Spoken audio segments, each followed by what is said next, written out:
Selam, kanalıma hoş geldiniz. Bugün de sizlerle bu güzel fıstıklı, dolgulu bebek battaniyesi modelini çalışacağız. Dilerseniz yelek de örebilirsiniz bebeğinize, kendinize. Yani her türlü örgüde kullanılabilecek bir model. Çok kolay, çok basit, çok çabuk ilerliyor. Hiçbir zorluğu yok. Ben bunu şöyle kar topunun Baby Love and Care bakteri oluşumunu önleyen bir ip, anti peeling. Bunun açık bir mavi. Renk numarası da K580, almak isteyenler için.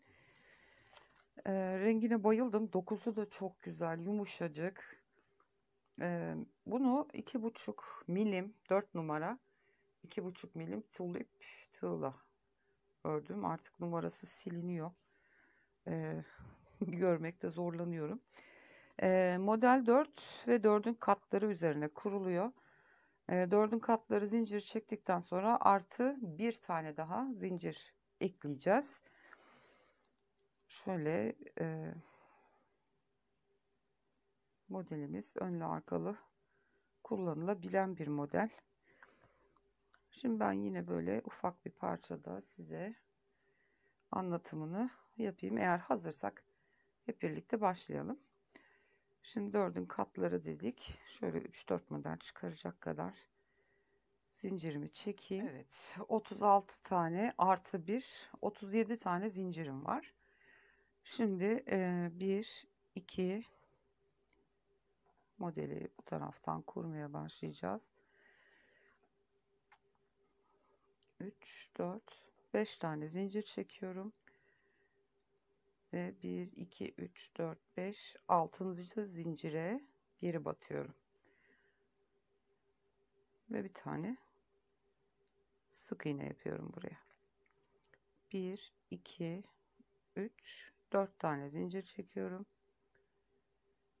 1, 2, 3 atlıyorum. Dördüncüye batıyorum. Bir tane sık iğne yapıyorum. Yani şu şekilde yuvalar yapacağız. 3, 4 tane çektim. 1, 2, 3, dördüncüye batıyorum. 2, 3, 4. Zincirden sonra 1, 2, 3 taneyi sayıyorum. Dördüncüye batıyorum.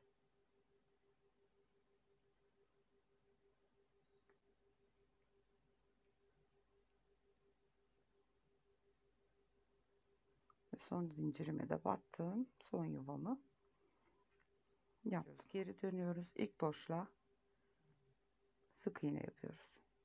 Tığıma doladım. Bir sonraki boşluğa batıp 3 tane ikili trabzan yapıyorum. 1, 2, 3 tane zincir çekip boşluğun içine geri batıp sabitliyorum. 3 zincir çekerek yukarı çıkıyorum. Aynı boşluğa yine 3 tane ikili trabzan örüyoruz. Ve bunu hemen yandaki boşluğa sık iğne ile bağlıyoruz. Şöyle bir dolgulu şekil oldu. 1, 2, 3, 4 tane zincir çekip bir yandaki boşluğa sık iğne ile sabitliyoruz. Tığıma doluyorum. Bir sonraki boşluğa yine 3 tane ikili trabzan örüyorum.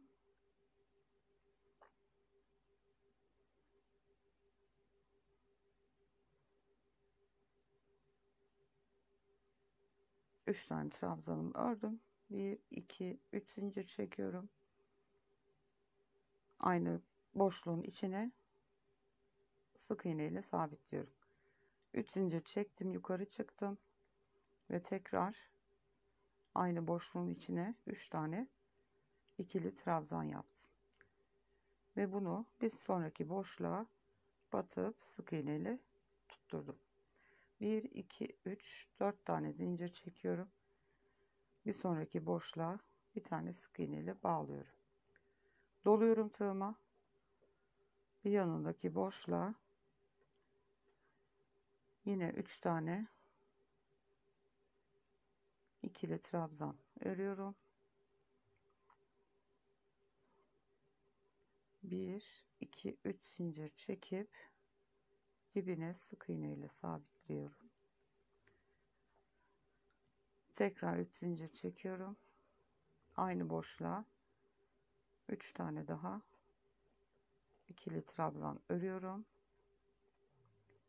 ve yan boşluğa bunu sabitliyorum. 1 2 3 4 5 tane zincir çekip buraya şu en sondaki boşluğumuzu 4 tane pardon 4 tane zincir çektim ve son boşluğa sık iğne ile sabitledim. Şimdi şu fıstıklı sıramızı yapacağız. Bunun için 4 tane zincir çekip dönüyoruz. Tığıma doluyorum ve boşluğa 4 dolgulu bir tane fıstık yapıyorum. 1 2 3 4 tane zincir çekiyorum ve şu trabzanın ortasına yaptığımız zincirlerin tepesine batıp sık iğne yapıyorum. Tekrar 4 zincir çekiyorum. Diğerinin boşluğuna batıyorum. 4 zincir çekiyorum. Buradaki boşluğa 4 dolgulu fıstığımızı örüyoruz. Topladım, kapattım. Yine 4 zincir çekip zincirlerin arasındaki boşluğa batıp çektiğim zincirleri sabitliyorum. 4 zincir çekiyoruz ve bu iki dolgunun arasındaki boşluğa 4 dolgulu. Siz ipinize göre, ipiniz daha ince ise farklı bir bebe yünü ince olanından kullanırsanız 5 dolgulu da yapabilirsiniz. 1 2 3 ve 4 topladım, kapattım. 4'er zincir çekerek yine bu boşluklarımızı oluşturuyoruz.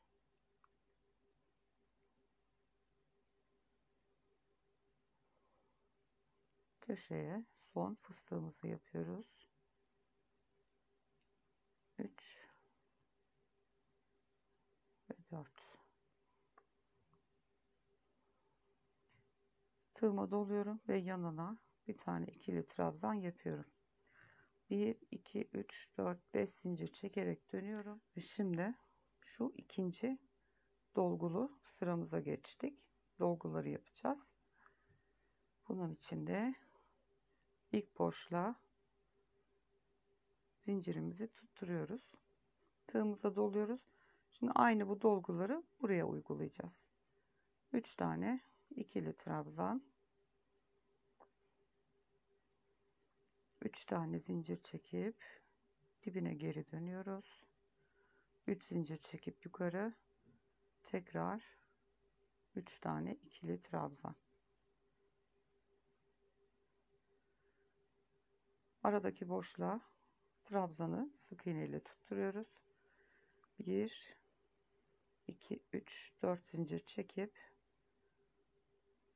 bir yanındakine boşluğa yaptık. Bu bir sonraki sırada fıstığımızı yapacağımız boşluk olmuş oldu. Doğruladım tığıma. Buradaki boşluğa şimdi trabzanlarımızı yapacağız. 2 3 tane zincir çekip dibine sık iğne yapıyorum. 3 zincir çekip yukarı geldim. Tekrar trabzanlarımı örüyorum 3 tane. Ve bu trabzanları bir yandaki boşluğa tutturuyorum. Gördüğünüz gibi bu şekilde oldukça basit bir model. 3-4 tane zincir çekip bir yanındaki boşluğa yuvamızı oluşturduk. Tığımıza doladık. Ve buraya da üçlü trabzanlarımızı örüyoruz. 3 tane zincir, dibine batıyoruz. 3 zincir çekip yukarı çıkıyoruz ve 3 tane daha trabzan örüyoruz, ikili ve bu trabzanı buraya tutturuyoruz yan boşluğa. 1 2 3 4 tane zincir çekip şu boşluğa ya da zincire sık iğne ile sabitliyoruz. 1 2 3 4 tane zincir çekip dönüyoruz. Gördüğünüz gibi ikinci modelimizin ilk sırasında yaptık. 2 sıranın tekrarı, bir dolgu bir fıstıklı sıra olmuş oldu. Şimdi ilk sıranın tekrarını yaptık. İkinci sıranın tekrarını yapacağız burada da. Fıstıklarımızı öreceğiz. Model bundan ibaret. Tığıma doladım. İlk boşluğa dörtlü fıstığımı örüyorum. Topladım, kapadım. 1 2 3 4 zincir çekip şu zincir çekerek oluşturduğumuz boşluklara sabitledim. 4 zincir, diğerinin boşluğuna battım. 4 tane zincir ve bu boşluğa fıstığımızı yapıyoruz. 3 ve 4. 1 2 3 4 tane çekip dolguların tepesine, zincirin boşluğuna hep 4 zincir çekiyoruz. Sadece köşelerde 5 ya da elinize göre bakarsınız 4 de çekebilirsiniz. 3 4 tane çektim ve buraya fıstığımı yapıyorum.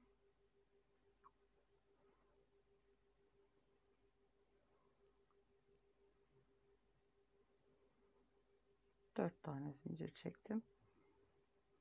Dolgunun arasındaki boşluğa sık iğne ile tutturuyorum. 4 tane zincir çekip son boşluğa fıstığımı yapıyorum.